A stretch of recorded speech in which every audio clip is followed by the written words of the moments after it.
gentlemen, please welcome the next Vice President of the United States, Senator J.D. Vance.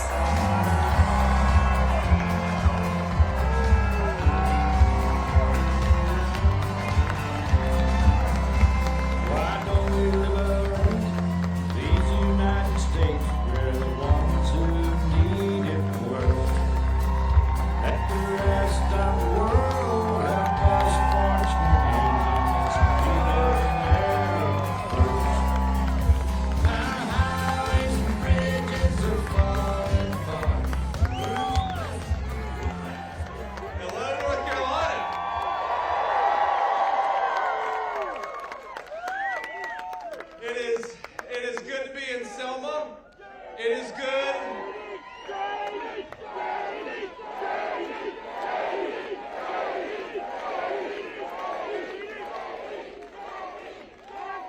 It's good to be in Selma, and it's good to say that in 4 days, with the help of the great people of North Carolina, we're going to send Kamala Harris to San Francisco, where she belongs, and we're going to make Donald Trump the next president of the United States. Now, we've got a lot of special guests here. Before we get started, I want to give a shout out to some of those special guests. We've, of course, got the great RNC chair, Michael Watley. Michael, thank you so much for your leadership and everything you're doing.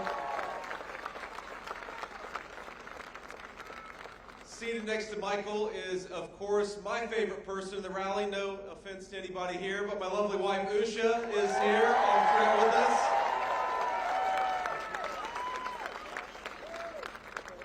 We've got a special guest, but he's on the way. His flight was late, but if I talk for long enough, then Donald Trump Jr. is going to be here later.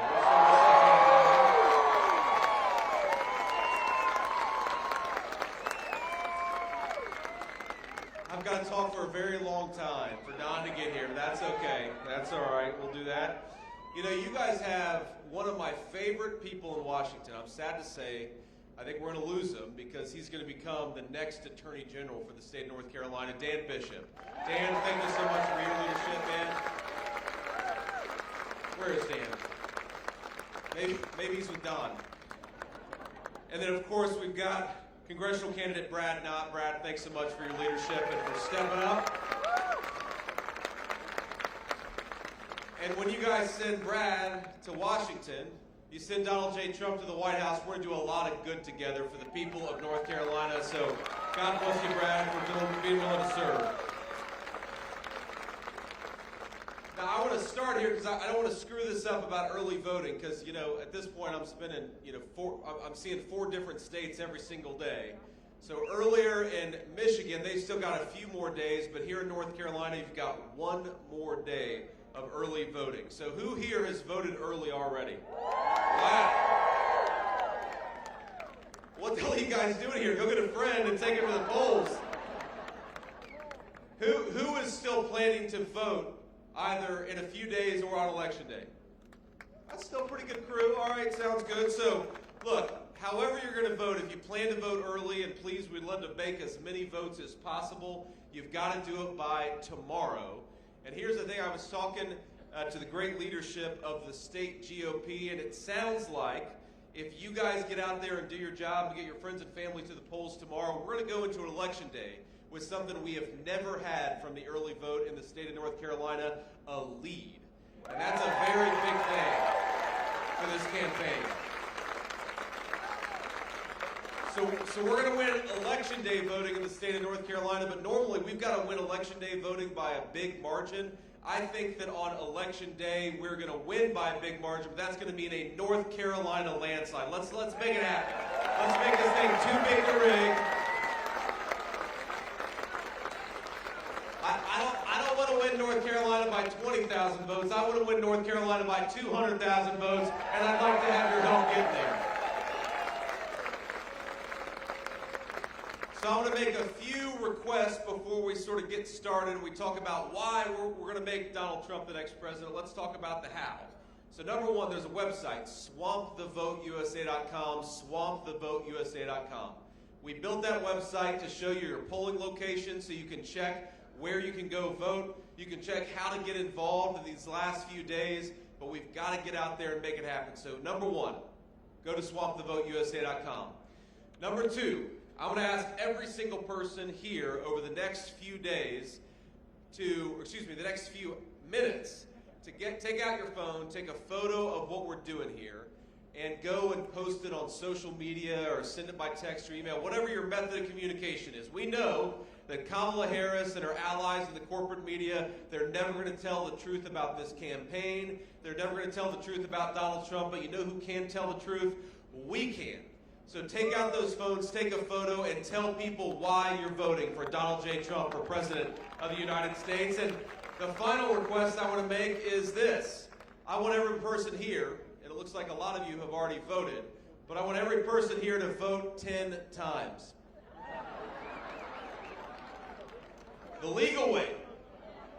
We've got New York Times reporters in the back, and I'm sure they're going to write later today that J.D. Vance came to Selma, North Carolina, and encouraged mass voter fraud at his event. But here's how you can vote the legal way 10 times is you take yourself out to vote and you get 9 of your friends and family to go along with you. And if we do that, we're going to win the state of North Carolina.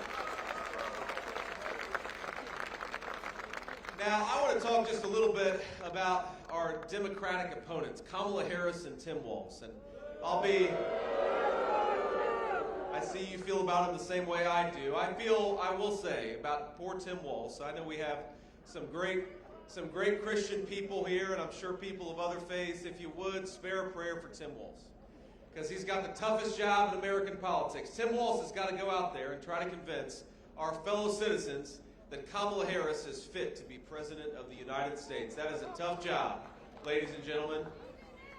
And here's the problem with Tim Walz's argument about Kamala Harris is the record is the record.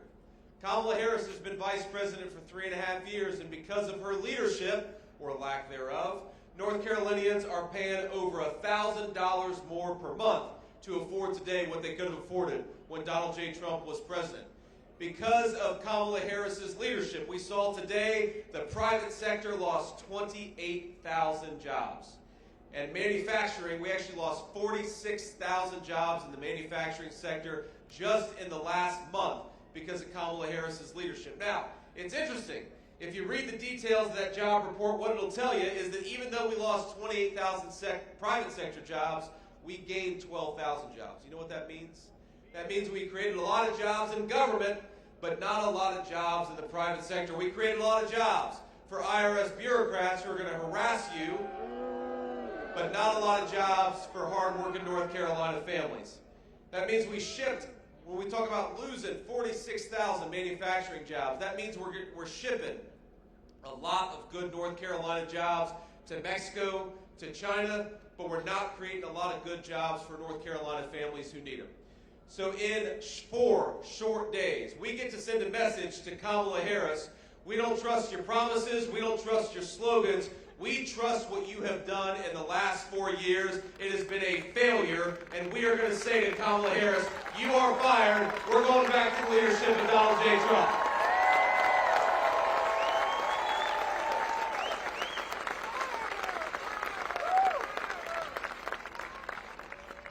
You know, here's the thing about Kamala Harris. Here I am, being all bipartisan.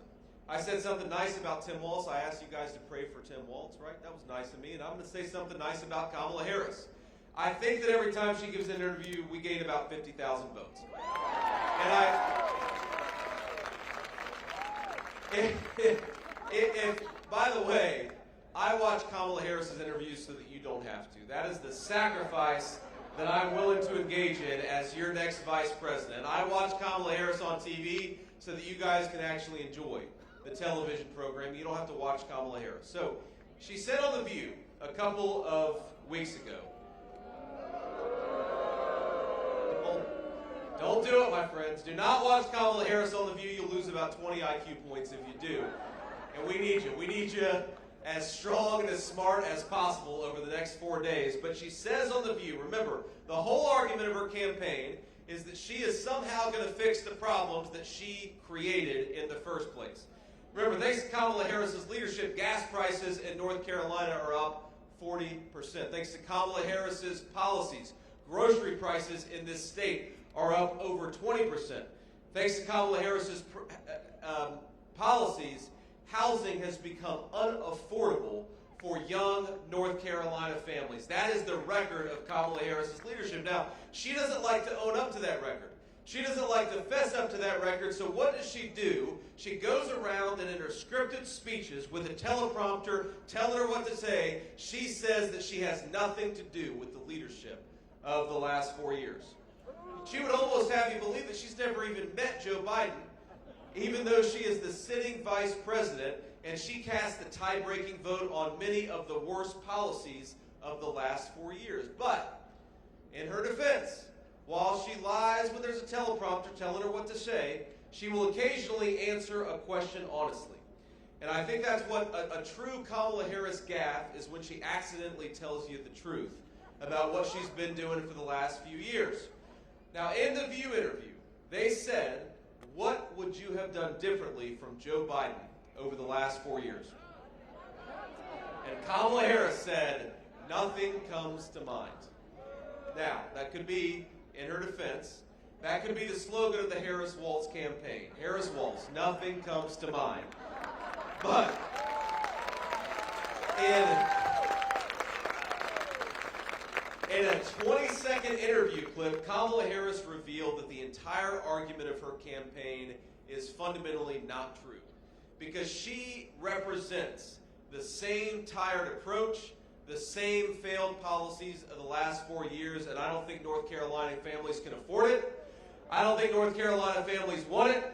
And what I do think that North Carolina families want is to get back to the common sense leadership of Donald J. Trump, and that's what we're going to do.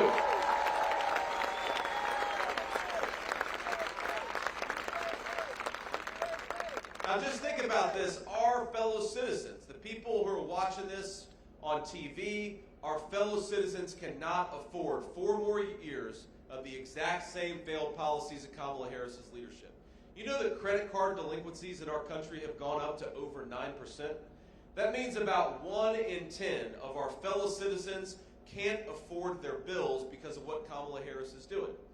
And I happen to think, my friends, that the definition of insanity is to try the same thing, expecting different results. We have got to try something different.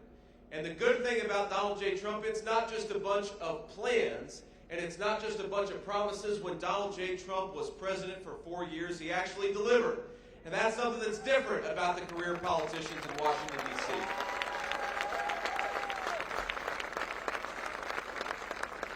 So yeah, Donald Trump has a plan to get back to low inflation and affordable groceries, but it's not just a plan. Because when Donald Trump was president, grocery prices were stable and inflation was at 1.5%, which was a historical low.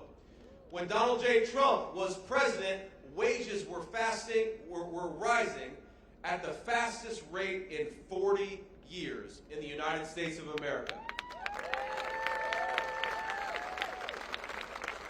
When Donald Trump was president, people could afford their mortgage payments, they could afford their credit card payments because the economy was doing well and we were enjoying a golden age of American prosperity. And importantly, when Donald J. Trump was president, the border was secure and we were deporting people who came into this country illegally.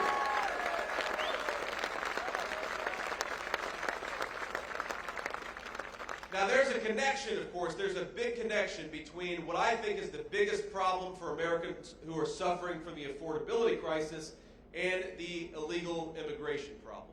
You know, one of the biggest issues for North Carolina families, especially our young families, is they can't afford homes anymore. And what I want, what President Trump wants, is we want to pursue the kind of economic policies where North Carolina families can actually afford to buy a home in this state that all of us love. And that's not happening right now. You talk to young people in this country right now, they're terrified that if we keep going down the Kamala Harris route, they're not going to be able to afford to buy a home. They're not going to be able to afford to start a family. They're not going to be able to afford to put groceries and food on the table because Kamala Harris is pursuing some really crazy economic policies.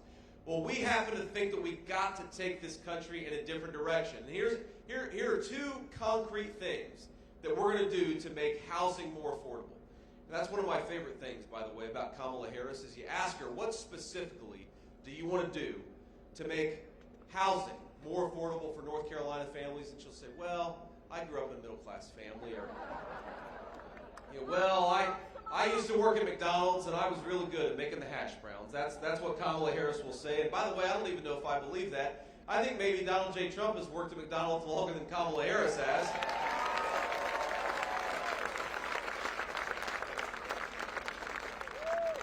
But here is the concrete plan for how we're going to lower housing prices for North Carolina families. And I got to tell you, my friends, I grew up in a working class family.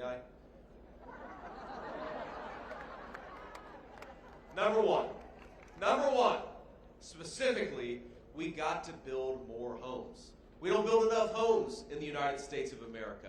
And because we don't build enough homes, the cost of housing has gotten way too expensive for North Carolina families. Now think about this. We are the people, we are the country that 50 years ago, our ancestors built rockets that went to the moon with pocket calculators and slide rules. And now, thanks to Kamala Harris's regulations, we don't build enough homes for American families. So let's change that. Let's undo those ridiculous regulations and empower American families to build the homes that American families are going to live in. But the honest and difficult truth is that no matter how many homes we build, if we don't ensure that American homes go to American citizens, it is never going to be enough.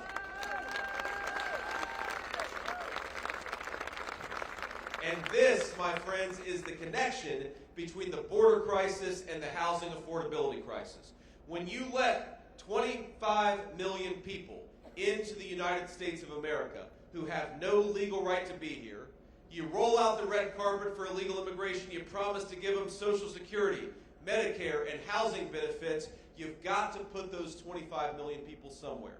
And we know that when illegal aliens get homes that ought by right go to American citizens, it makes the American dream of homeownership unattainable for millions upon millions of our people. So when Donald J. Trump is president, we are going to follow a very simple principle. Yes, we're going to build more homes, but we're going to make sure that American homes go to American citizens, not to people who don't have the legal right to be here.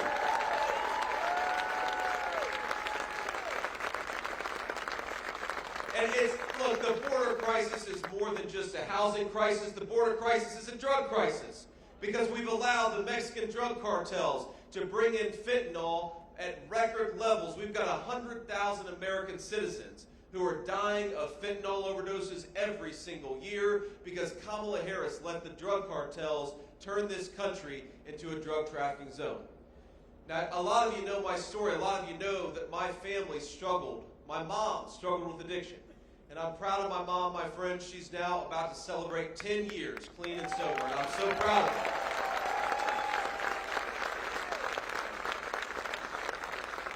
But in the same way that my family got a second chance with my mom, in the same way that my mom got an opportunity to fully become clean and sober, I want the same thing to happen for all of our citizens. And it's not going to happen, my friends, if we're importing by the tens of thousands pounds of fentanyl that are depriving our citizens of that second chance to get clean and sober. So here's a simple proposal, Kamala Harris. Why don't we stop using the IRS to wage war on American citizens? Let's use the U.S. military to wage war on those Mexican drug cartels and get the poison out of the United States of America once and for all.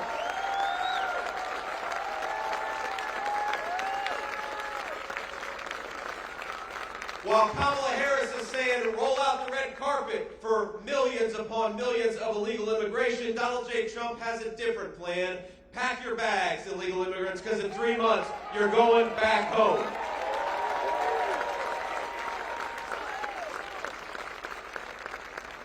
While Kamala Harris has let 425,000 illegal immigrant violent criminals to set up shop in the United States of America, Donald Trump wants to get them the hell out of this country and keep them out of this country once and for all. And we can't... 425,000 illegal immigrant criminals, that is an unfathomable number of people who don't even have the legal right to be in this country. That's more than twice the size of the United States Marine Corps. I'm a proud veteran of the United States Marine Corps. Semper Fi to all the Marines. And we thank everybody for their service, whatever branch of service they served in, but more than double the size of the United States Marine Corps in this country because Kamala Harris refuses to do her job as border czar. That's a disgrace. And we can do so much better, and we will in 4 days when we make Donald J. Trump the president-elect once again.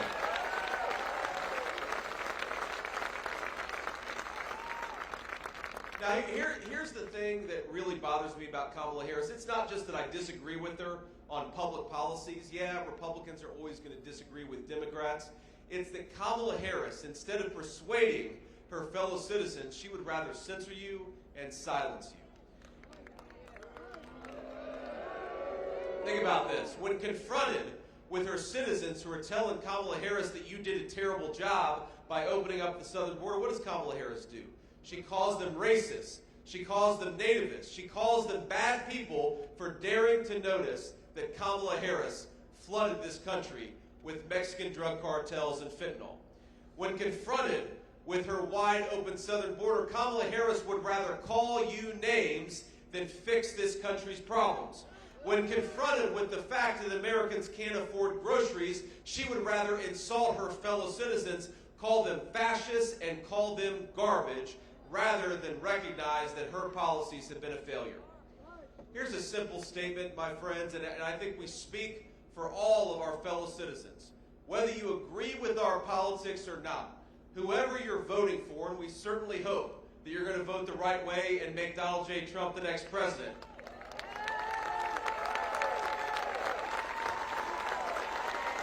That's right.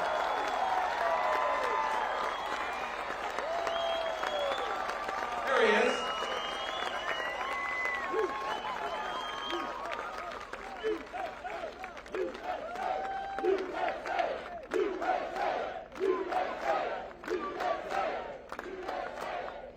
Don't worry. I think I'm going to make Don sing for his supper here. We're going to call Don up here in a second.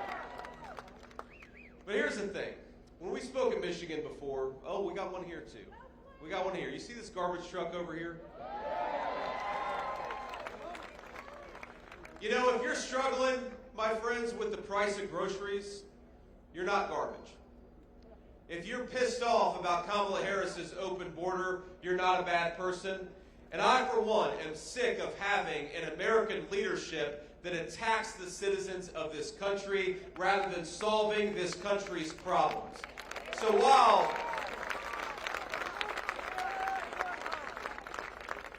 I think it's ridiculous that Kamala Harris calls us garbage, I do think that in 4 days we ought to take out the trash in Washington, D.C., and that is Kamala Harris and her failed leadership.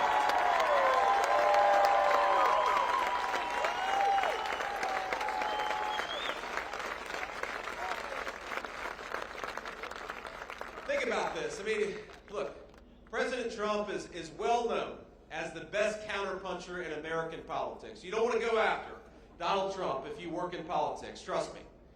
But as much as Donald Trump will criticize Kamala Harris, and as much as he'll point out that her policies have been a failure, I'm proud to say that not once has me or President Trump attacked Kamala Harris's voters.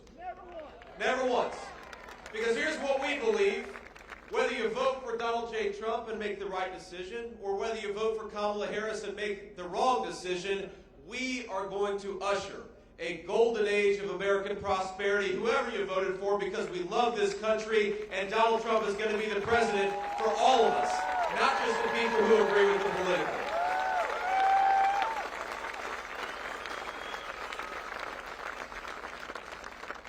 You're not garbage for wanting the southern border enforced.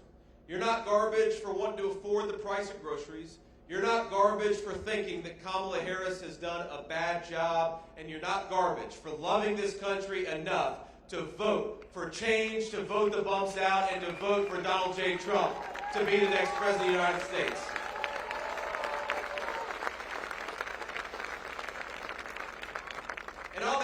me just close with a couple of comments before I bring Don up here. First of all, I've lost a lot of friends because of my public service and my politics over the last couple of years. And what I'd ask you to do is not to take the Democrats' bait. I want you, over the next 4 days, I want you to work as hard for us as you can. I want you to work as hard to persuade your friends and family that Donald J. Trump is the candidate of peace and prosperity, that Donald J. Trump is the candidate of a secure southern border, and that Donald J. Trump, when he's president, is going to make groceries and gas affordable for our people once again. I want you to convince them of that because it's true, and all of us here believe it. But if you're not able to convince them, and they do vote the wrong way, I want you to love those people anyway.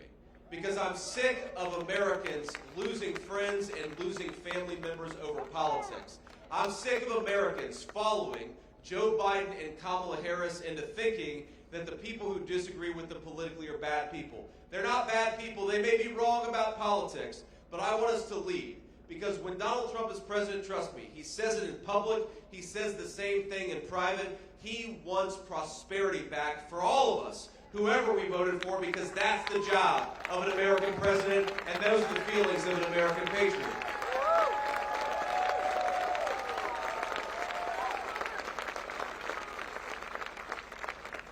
And I want you to get out there and vote, because a person who calls her fellow citizens garbage for having different politics is not fit to lead the United States of America. A person who says that when 30,000 patriots gather at Madison Square Garden to celebrate this country, who calls them fascists and Nazis, she is not fit to lead the greatest nation on earth.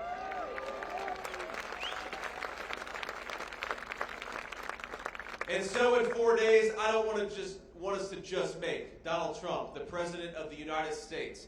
I want us to reject Kamala Harris's broken policies. Let's reject Kamala Harris's open border. Let's reject Kamala Harris's broken economic leadership. And let's reject Kamala Harris attacking her fellow citizens instead of serving this great nation. My friends, we got 4 days. Let's go get it done. God bless you. Thank you for having me. And let's get our man over the finish line. Thank you all.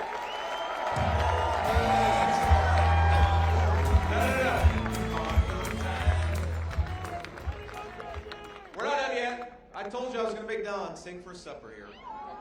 So without further ado, let me invite my friend and a great patriot up here to address the great patriots of North Carolina. Don, come up and say a few words. Let's give Don a round of applause.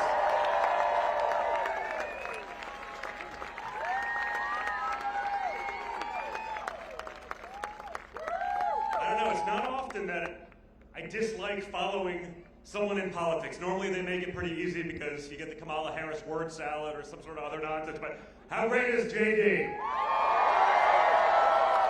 What I love most about JD is now, for our movement, for America First, isn't it nice to have a bench? Isn't it nice to have people that'll fight for you the way my father has fought for you? And that's what we have to do, guys, for the next few days. We gotta run, we gotta fight, we gotta vote like you're the third monkey in line for the Ark and it's starting to rain. And that's the reality. You see it all every day, right? You see, this poll's designed to make you overconfident, so you sit at home. This poll's designed to demoralize you, so you sit at home. Don't fall for any of the psyops. Don't fall for any of the nonsense. Overwhelm them. Bring your friends, call your neighbors, text everyone you know, especially in the swing states. Just get them out and vote. It's a unique election. We're used to politicians who are making promises. They'll tell you everything you need to hear. They get your vote, then they do whatever the swamp or their special interest billionaire friends tell them to do. This election, it's actually different. You've actually lived under the policies of both administrations. You've been there. You've seen it. You had 4 years under Trump.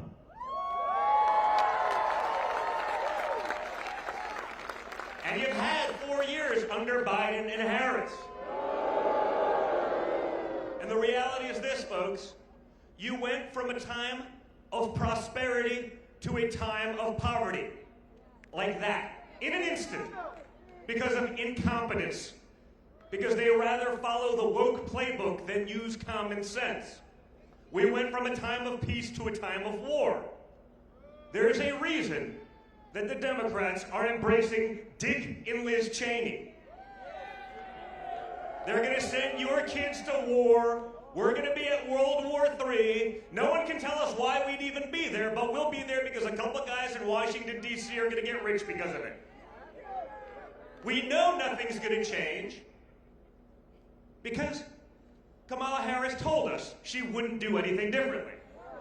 She's said that 7 or 8 times now. And you would think, after the first time, you'd think maybe, I don't know, just maybe, after even the liberal press destroys you, you'd think when you're asked the question the 2nd, 3rd, 4th, 5th, and 6th time what you'd do differently, you'd think you'd be smart enough to come up with like an answer. But she's not.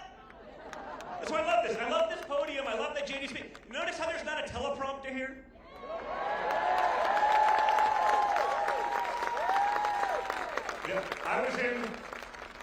I was in Batcave, North Carolina this morning. We were handing out literally like $250,000 worth of KUIU gear to people who lost everything, clothing, for the volunteers, for the people who are fighting.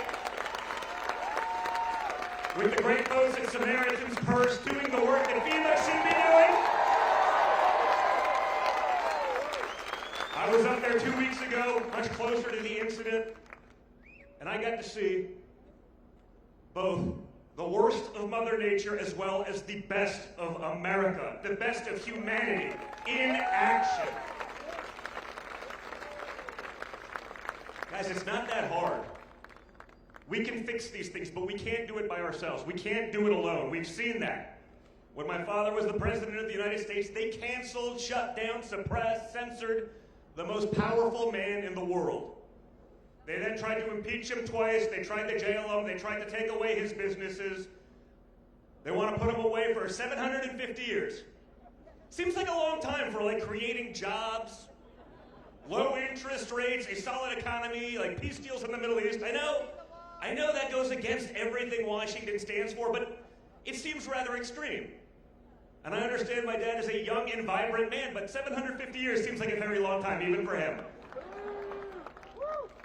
So guys, it's in your hands at this point, okay?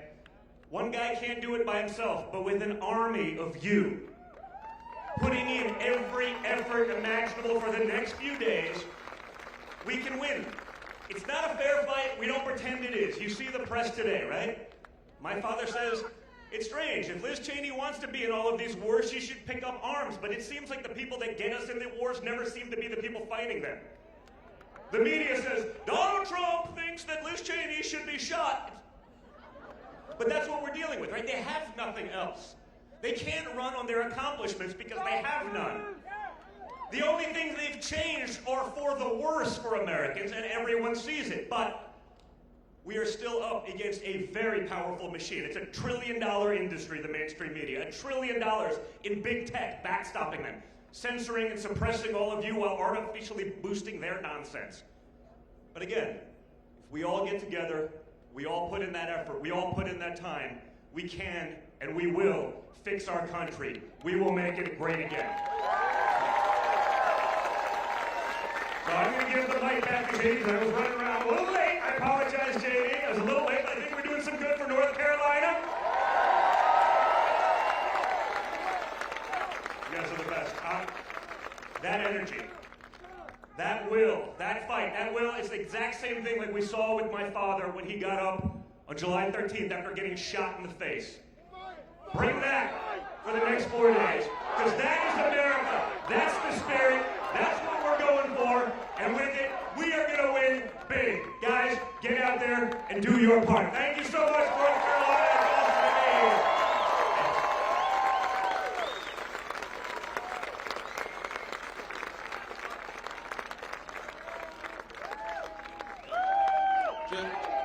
Just an awesome guy and an awesome family. Thank you.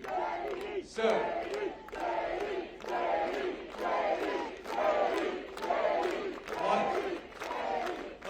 let me leave you with one final thought here. And Don, thank you. Thank you for your family's leadership and service. But think about what the stakes are. Because I think sometimes we get so wrapped up in red team versus blue team that we forget that what's ultimately at stake is not just beating Kamala Harris, as fun as that will be. What's ultimately at stake, my friends, is that there are people in our country who are hurting, who could have better lives if Donald J. Trump gets back in the White House. There are mothers who are mourning teenagers who died of fentanyl overdoses because their kids made a teenage mistake and took something that happened to be laced with a poison brought in by the Mexican drug cartels. There's a woman I met just a little while ago who told me that for 40 years, she and her husband did steak night every Friday night, but they canceled it last year because under Kamala Harris's policies, steaks just got a little too expensive.